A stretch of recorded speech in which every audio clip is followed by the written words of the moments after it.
उत्तर भारत के ऐतिहासिक मेलों में से एक काशीपुर का मां बाल सुंदरी देवी चैती मेले में भक्तों का जन सैलाब उमड़ गया है। आज रामनवमी पर हजारों की संख्या में भक्तों ने मां बाल सुंदरी के दर्शन किए और आशीर्वाद लिया। देश के लाखों करोड़ों भक्तों की आस्था से जुड़े इस मंदिर में प्रत्येक वर्ष चैत्र माह में लगने वाले इस मेले में दूर दराज से भक्त आकर दर्शन करते हैं। आज इस दौरान सिटी न्यूज काशीपुर ने सहायक प्रधान पंडा मनोज अग्निहोत्री से बात की। देखिए विशेष रिपोर्ट। उत्तर भारत के ऐतिहासिक मेलों में शुमार मां बाल सुंदरी चैती मेला। इस समय मैं मौजूद हूं मां बाल सुंदरी चैती मेला मंदिर प्रांगण में, जहां आप देख सकते हैं रामनवमी का दिन है और लगातार भक्तों की भीड़ जो है मैया के दर्शन के लिए उमड़ रही है। दूर दराज देश के विभिन्न हिस्सों से भक्त आते हैं, मैया से मुरादें मांगते हैं और कहते हैं, हे मां, समाज में शांति रखना, आपस में प्यार रखना और परिवार को आशीर्वाद देना। मेरे संग सहायक प्रधान पंडा मनोज अग्निहोत्री जी हैं। जानेंगे मंदिर के इतिहास के बारे में और जानेंगे इस तरह जो अब भीड़ बढ़ती जा रही है, आने वाले दिनों में किस तरह की व्यवस्था की गई है। आपका स्वागत है सिटी न्यूज काशीपुर में।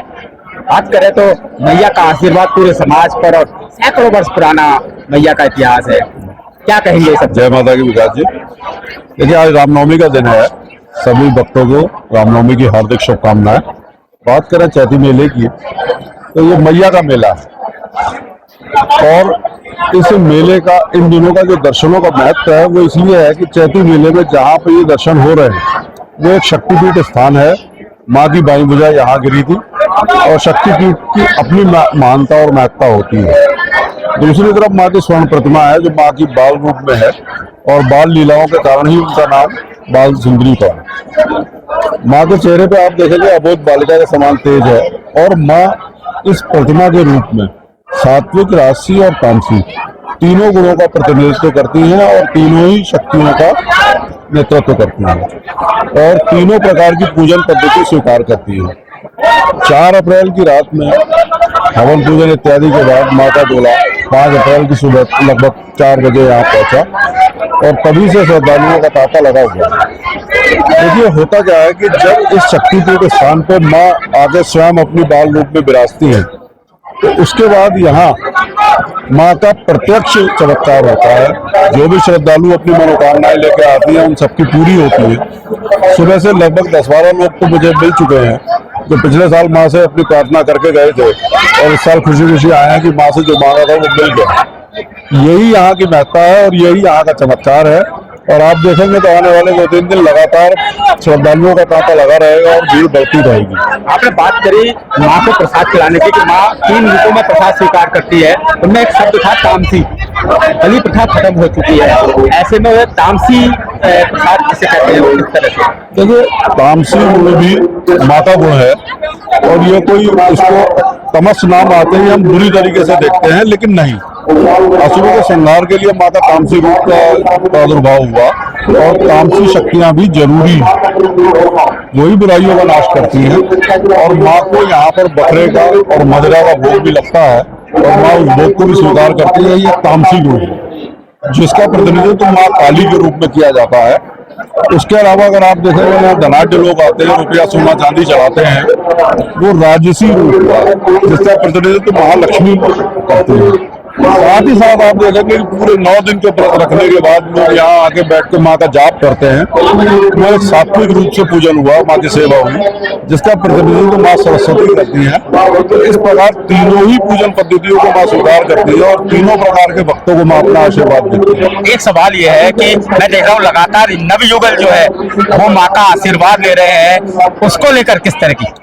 देखिए, यहाँ पे आने वाले श्रद्धालुओं में कुछ लोग ऐसे होते हैं जिनके बच्चों की शादियों में विलम्ब हो जाता है, तो वो यहाँ आके माँ से प्रार्थना करते हैं और यहाँ एक हमारी बहुत पुरानी परंपरा चली आ रही है कि जो भी नवयुगल होते हैं वो यहाँ माँ के सामने अपना आशीर्वाद लेने के लिए माथा टेकते हैं और जोड़े की जाप के नाम से यहाँ एक पूजन होता है, उस प्रक्रिया को वो संपन्न करते हैं। और ये हमारी मान्यता भी है कि अगर किसी की शादी में विलम्ब हो गया है या शादी नहीं हो पा रही है तो यहाँ आके माँ से प्रार्थना करे और ये संकल्प ले कि शादी होने के बाद जोड़े की जात यहाँ लगाऊंगा, तो माँ की कृपा से उसकी शादी अभी तक का जो हमारा अनुभव वर्ष भर के अंदर होती है। ऐसे में अब जबकि भीड़ बढ़ेगी, किस तरह की व्यवस्थाएं मंदिर समिति द्वारा रखी गई हैं और साथ में मां को प्रसन्न करने के लिए किस तरह से प्रसाद चढ़ाया जाए, प्रसाद में क्या क्या चढ़ाया जाए, इसके विषय में और बताएं। देखिए, माँ को अगर बात करें प्रसन्न करने की, वैसे यहाँ प्रचलित प्रसाद जो है वो बताशा और नारियल है, और कुछ लोग हलवा पूरी और हलवा पराठे वगैरह का भोग भी लगाते हैं, लेकिन माँ प्रसन्न होती है आपके भाव से। बहुत बड़ी बात। अगर अपने आप को भूल के, अपनी पद प्रतिष्ठा को भूल के आप सिर्फ माँ के बच्चे बन के यहाँ आए और अपनी बात माँ से कहें, बिल्कुल उसी तरह कहें जैसे घर में अपनी माँ से कहते हैं, तो माँ आपकी बात सुनती भी है और आपकी समस्याओं का हल भी करती हैं। सबसे मुख्य, आपका लाया हुआ भोग, आपका लाया हुआ धन या और वस्तुएं यहाँ मायने नहीं रखती, आप किस भाव से लाए हैं ये बहुत मायने रखता है, और आपके भाव ही माँ तक पहुँचते हैं। ऐसे में माँ यहाँ कब तक विराजमान रहेंगी, कब नगर कोट मंदिर में प्रस्थान करेंगी? देखिए, पारंपरिक रूप से माँ अष्टमी के दिन माँ को यहाँ डोले के रूप में लाकर विराजमान किया जाता है, और चतुर्दशी की रात्रि तक माँ यहाँ विराजमान रहती है। चतुर्दशी को उसी प्रकार तंत्रोक्त विधि से पूजन के पश्चात माँ को डोले के रूप में ही नगर मंदिर ले जाया जाता है, और उसके बाद साल भर के बाद ही माँ के दर्शन सुलभ होते हैं। बिल्कुल, और आप देख सकते हैं मेरे संग सहायक प्रधानमंत्री मनोज अग्निहोत्री जी थे, जिन्होंने पूरी जानकारी दी, और लगातार भक्तों का जो सैलाब है वो उमड़ रहा है।